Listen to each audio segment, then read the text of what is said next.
ഇനി നമ്മുടെ രേവതിക്ക് വിശ്രമകാലം എന്ന് തന്നെ പറയാം. ഇന്നത്തെ എപ്പിസോഡ് കലക്കനാണ്, എല്ലാവരും മറക്കാതെ കാണുക കേട്ടോ. രേവതി അടുക്കളയിൽ പോലും കയറ്റാത്ത മുത്തശ്ശി ഒരു ഉറച്ച തീരുമാനം എടുത്തിരിക്കുകയാണ്. വർഷയും ശ്രുതിയും അമ്മായിയമ്മയായ ചന്ദ്രയുമാണ് ഇനി മുതൽ പാചകം ചെയ്യാൻ.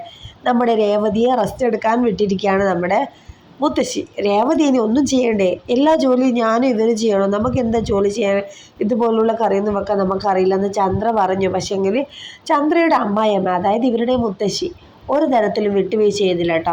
എന്തായാലും നീ തന്നെ നിന്റെ മറ്റു രണ്ട് മരുമക്കളെയും കൂട്ടി അടുക്കളയിൽ കയറുക, ജോലി തുടരുക. അങ്ങനെ ശ്രുതി മുടിയൊക്കെ കെട്ടിവെച്ച് ഈ അമ്മിക്കല്ലിലിട്ട് അരക്കാൻ തുടങ്ങി.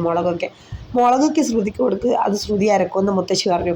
പിന്നെ ഇതാ വലിയൊരു ക്യാബേജ് എടുത്ത് കത്തി എടുത്ത് ഇങ്ങനെ ആഞ്ഞു കൊത്താൻ നോക്കുന്നത്. വർഷ ഇതുവരെ അടുക്കളയിൽ കയറിയെന്ന് ചോദിച്ചാൽ കയറിയില്ല.